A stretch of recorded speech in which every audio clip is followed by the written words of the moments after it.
Bismillahirrahmanirrahim. Assalamualaikum warahmatullahi wabarakatuh. Bapak-bapak, ibu-ibu, mas-mas, mbak-mbak, khususnya adik-adikku sekalian yang dirahmati Allah dimanapun Anda berada.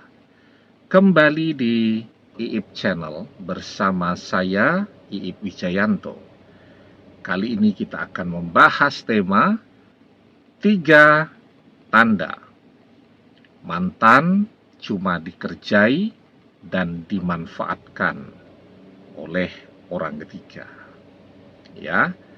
Nah, jadi mantan sudah jatuh cinta betulan nih kepada orang ketiga. Kalau mantan ini adalah mantan suami, apapun sudah dia korbankan. Ya, misal contoh nih ya, ada seorang laki-laki. Ya, sudah berusia mau 40 tahun, misal 36, 37 tahun. Ya. Jadi dia sudah punya anak, sudah punya istri ya. Sebenarnya hidupnya sudah enak, sudah mapan. Ya, punya rumah yang bagus, berhalaman luas. Ya, dapat warisan dari mertua atau dari orang tua sang istri ya, sehingga bisa membangun rumah yang nyaman lah begitu ya. Sudah punya banyak kendaraan, enak sudah. Tahu-tahu jatuh cinta, kepincut kepada janda muda yang tentu umurnya jauh lebih muda dari istrinya, jauh lebih muda dari dia. Misal si wanita ini, si janda muda ini lebih muda 8 tahun dari dia. Memang masih cantik banget ya. Misal kalau baru usia 36 tahun kan artinya si janda ini masih berusia 28 tahun ya, sedang cantik-cantiknya itu. Dan karena dia janda kan lebih berpengalaman ya, lebih manja begitu kan, dia tahu bagaimana cara memperlakukan seorang laki-laki agar kangen terus kepada dia kan, tutur katanya yang membuat berbunga-bunga begitu kan, I love you, I miss you, dan seterusnya lah pokoknya seneng banget lah. Apalagi si laki-laki ini orangnya lugu ya, masa mudanya ya teman cewek saja tidak punya, kemudian menikah dengan perjodohan begitu, tahu-tahu ketemu seorang wanita yang begitu berpengalamannya, membuat hati berbunga-bunga, membuat dia jatuh cinta, ditambah lagi dengan kecantikan dan pesona yang luar biasa ya. Jadi wajarlah kalau dia jungkir balik jatuh cinta, setiap hari cari alasan untuk berangkat dari rumah sepagi mungkin agar bisa ngapeli janda muda ini dulu ya sebelum memulai pekerjaan.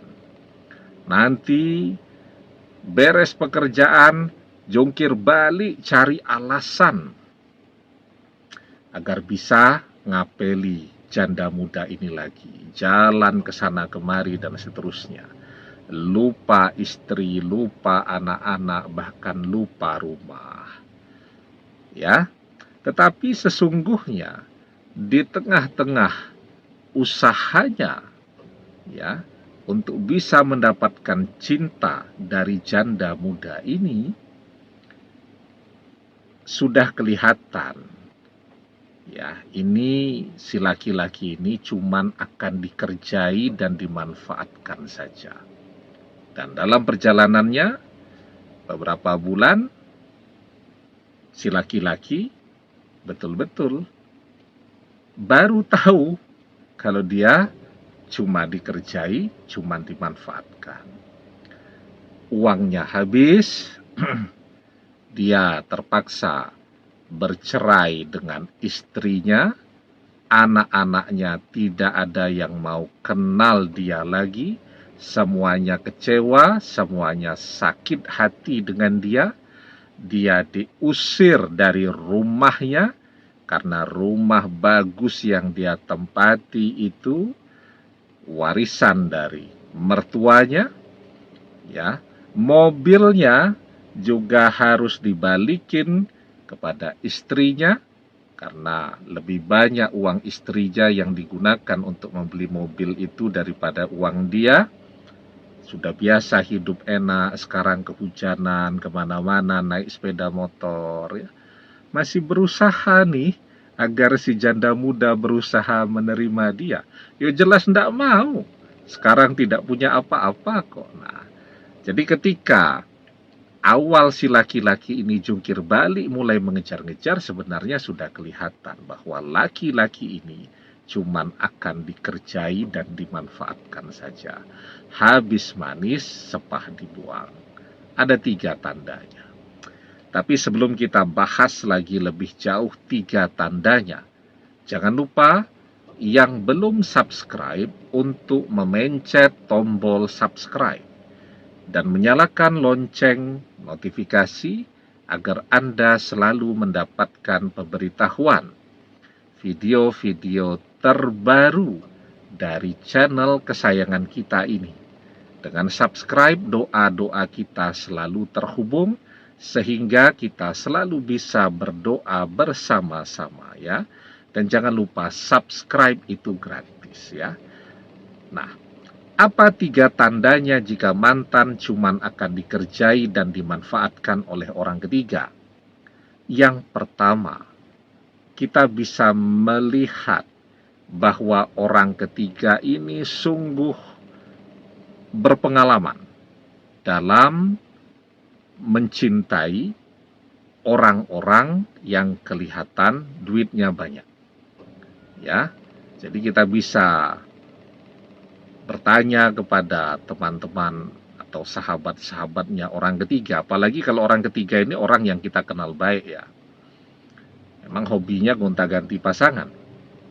Dan semua pasangan-pasangannya itu adalah orang-orang yang kaya. Begitu dia puas, duit mereka habis, dia pergi ganti pasangan yang lain. Ya. Atau kita bisa kan mengintip di media sosialnya. Orang kan kalau sudah 3-4 tahun ke belakang kan sudah malas ya untuk apa tuh ya, menghapus postingan-postingan yang sudah 3-4 tahun dengan mantan-mantannya yang terdahulu. Orang ketiga punya mantan yang banyak, nah postingannya 3-4 tahun, lagi belanja, lagi jalan ke sana kemari, itu kan malas dia untuk menghapusnya ya. Begitu. Kita bisa mengintip tuh di media sosialnya orang ketiga. Oh, ternyata mantannya banyak sekali. Sudah ini.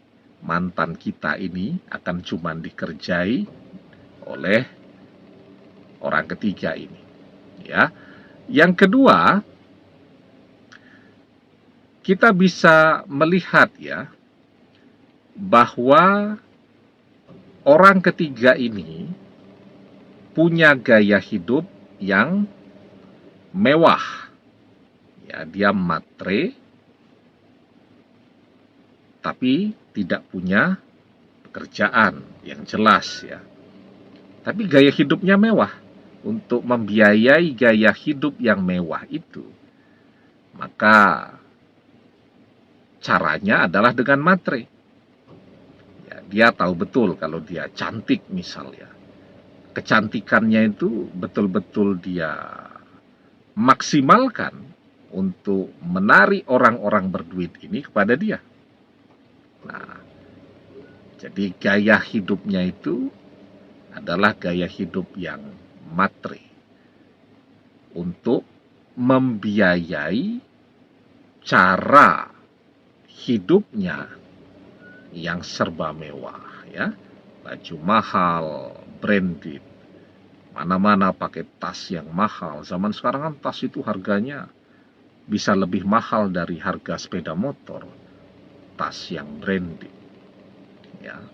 kemudian makan di tempat-tempat mewah, menginap di hotel-hotel berbintang, dan seterusnya. Nah, itulah gaya hidupnya. Dan untuk membiayai gaya hidup itu, dia kan butuh sponsor. Nah, sponsornya adalah pasangannya yang kaya. Nah, kita juga bisa mengintip tuh gaya hidup orang ketiga ini melalui media sosialnya. Kita lihat, oh gaya hidupnya seperti ini. Nah, ini beres nih, mantan cuma dikerjai. Nah, kemudian yang ketiga, ya, dia tidak pernah menunjukkan keinginannya untuk menikah atau betul-betul pengen serius nih dengan mantan. Enggak. Kalau dia posting itu ya belanja di mall yang mahal, ya, beli baju di butik yang mahal, perawatan di salon yang mahal, tentu semua yang bayari mantan. Tapi tidak pernah ada postingan misal mantan diperkenalkan dengan orang tuanya. Tidak ada. Orang kalau pengen serius ke pernikahan, ya dia betul-betul mencintai kan artinya, maka yang orang lakukan adalah mendekatkan orang yang ia cintai ini dengan keluarganya. Tidak ada sama sekali. Ya, yang ada postingannya cuma belanja, makan-makan, jalan-jalan, berenang, dan seterusnya. Pokoknya yang menghabiskan uang yang banyak lah. Tetapi yang menunjukkan bahwa dia betul-betul mencintai mantan tidak ada. Ya, apakah mantan diperkenalkan kepada orang tuanya atau dia yang diperkenalkan kepada orang tuanya mantan? Misal mantan pengen serius karena mencintai, ayo dek, AA perkenalkan dengan orang tua AA. Ya tentu dia nolak terus. Belum siap AA, nantilah. Ya, kita harus saling mengenal dulu lebih dalam, lebih jauh. Nanti ke orang tua itu mudahlah. Nah, ya. Dan ternyata memang belum sempat saling memperkenalkan orang tua dan keluarga sudah berpisah, ya. Nah, jadi itu 3 tanda jika orang ketiga cuman akan ngerjai dan memanfaatkan mantan, ya. Nah, tetapi cara orang mencari uang, mencari harta dengan cara seperti ini itu tidak akan berkah, ya. Sepertinya kelihatannya dia akan mendapatkan banyak harta, tetapi habisnya juga cepat, ya. Jadi orang mencari harta dengan cara seperti ini itu tidak akan menjadi kaya. Malah yang ada justru tambah melarat. Ya. Maka di dalam sebuah hadis kita diajarkan, man tazawwaja mar'atan li'izziha lam yazidhullah illa zullan wa man tazawwajaha limaliha lam yazidhullah illa faqran. Barang siapa yang menikahi seseorang karena kedudukannya, maka Allah tidak akan menambahkan bagi orang itu kecuali kerendahan. Barang siapa yang menikahi seseorang karena hartanya, maka Allah akan menjadikan orang itu melarat. Ya. Jadi orang ketiga mencari harta ya dengan cara tadi, ya, mendekati orang-orang yang sepertinya banyak duit dan seterusnya, itu tidak akan pernah membuat dia menjadi kaya, dan justru sebaliknya akan membuat dia tambah melarat. Demikian, semoga bermanfaat. Wallahu a'lam bissawab, billahi taufik wal hidayah. Assalamualaikum warahmatullahi wabarakatuh.